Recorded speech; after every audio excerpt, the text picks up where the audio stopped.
En esta diapositiva tenemos resumidas las principales etiologías de la diarrea de etiología bacteriana. Podemos distinguir fundamentalmente 4 mecanismos de producción de diarrea inducida por bacterias. En primer lugar, tenemos la diarrea mediada por neurotoxinas. Estos cuadros se caracterizan por una serie de aspectos. En primer lugar, su periodo de incubación muy limitado en el tiempo, un periodo de incubación muy corto, habitualmente inferior a 6 horas. Desde un punto de vista clínico, la diarrea mediada por neurotoxinas se caracteriza por la presencia fundamentalmente de náuseas y vómitos, que son todavía más relevantes respecto a la propia diarrea, y son mediados estas náuseas por una toxina que actúa a nivel del centro gatillo del vómito en el bulbo del tronco del encéfalo.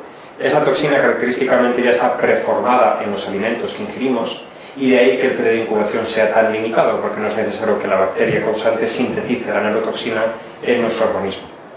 Son dos fundamentalmente los agentes de diarrea mediada por neurotoxinas, el Staphylococcus aureus y el Bacillus cereus, concretamente el Bacillus cereus, en la que se denominan formas eméticas. El Staphylococcus aureus se transmite fundamentalmente por ingesta de productos de bollería industrial o derivados de cremas o de natas en mal estado, sobre todo durante el verano, en tanto que las formas eméticas de Bacillus cereus típicamente se encuentran asociadas a la ingesta de arroz chino, o arroz frito, mejor dicho.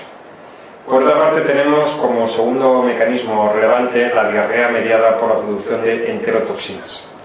En este caso, el periodo de incubación suele ser más prolongado, por encima de las 8 horas, entre 8, 12, 24 horas como mucho, y característicamente el mecanismo de diarrea está mediado por una alteración en la capacidad de absorción de iones de los enterocitos.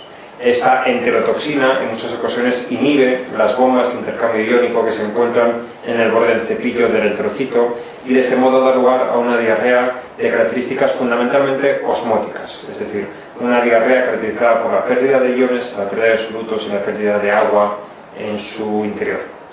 El ejemplo más característico de diarrea mediada por enterotoxinas, sin duda, sería la diarrea mediada por Vibrio cholerae, es decir, el cólera. También tenemos algunas formas diarreicas producidas por el Bacillus cereus. A diferencia de lo que decíamos de las formas eméticas por esta bacteria, las formas diarreicas de Bacillus cereus generalmente se adquieren tras la ingesta de productos frescos, de verduras, vegetales o incluso derivados cárnicos. El Clostridium perfringens también puede producir una diarrea mediada por enterotoxinas. Y por último tenemos la Escherichia coli enterotoxigénica, que constituye la causa más frecuente de diarrea del viajero. De mayor relevancia clínica, sin duda, son las diarreas mediadas por citotoxinas. En este caso, y como el propio nombre ya nos lo indica, existe una lesión directa de la célula, en este caso del enterocito, mediada por una toxina sintetizada por la bacteria. El periodo de incubación suele estar comprendido al menos entre las 24 y 48 horas y cabe destacar una etiología o un espectro clínico muy concreto, que es el de la colitis hemorrágica, causada fundamentalmente por bacterias productoras de toxina SIGA o verotoxina. Estas bacterias son fundamentalmente la Shigella dysenteriae y una cepa concreta de E. coli, la denominada O157H7, o formas enterohemorrágicas de Escherichia coli. Tanto la colitis hemorrágica por Shigella como por E. coli o 157H7 se caracterizan por una colitis hemorrágica, es decir, acompañada de sangre y de otros productos patológicos, que aproximadamente en el 15% de los pacientes y al cabo de un periodo variable en torno a 3, 4 o 5 días puede evolucionar hacia una complicación potencialmente mortal, como es el desarrollo de un síndrome hemolítico urémico o una púrpura trombótica trombocitopénica. Os recuerdo que ambas entidades, el síndrome hemolítico urémico y la púrpura trombótica trombocitopénica, constituyen los dos espectros de una misma entidad, de una misma realidad, que se caracteriza fundamentalmente por la presencia de anemia hemolítica microangiopática, trombocitopenia y deterioro agudo de la función renal. Así como la púrpura trombótica trombocitopénica es más frecuente en niños, el síndrome hemolítico urémico tiende a predominar en adultos y característicamente se puede acompañar además de fiebre y de alteración de nivel de conciencia. El tratamiento en ambas entidades es complejo, en ocasiones se requiere plasmaféresis, medidas de soporte hemodinámico, hemodiálisis o hemofiltración y en algunas ocasiones incluso esplenectomía. Y también merece la pena recordar que la infección alimentaria es tan solo una de las diversas causas que se han asociado al síndrome hemolítico urémico. Por último, tenemos una de las formas más frecuentes o más preguntadas de diarrea mediada por citotoxina, que es la diarrea por Clostridium difficile, y que por tanto merece que dediquemos de forma individualizada unos minutos. La diarrea asociada a Clostridium difficile constituye la forma más frecuente de diarrea de adquisición nosocomial. El Clostridium difficile es un bacilo gram positivo, anaerobio, esporulado, que produce dos tipos de toxina. Una enterotoxina, que denominamos enterotoxina A, y una citotoxina, denominada citotoxina B.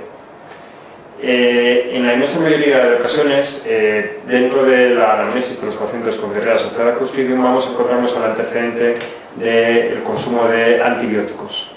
Se ha comprobado que cualquier antibiótico puede desencadenar una diarrea asociada a Clostridium, si bien es cierto que existen algunos antibióticos en los que esta complicación es más frecuente. Por ejemplo, las lincosaminas, entre ellas la clindamicina, o en nuestro medio actualmente las cefalosporinas.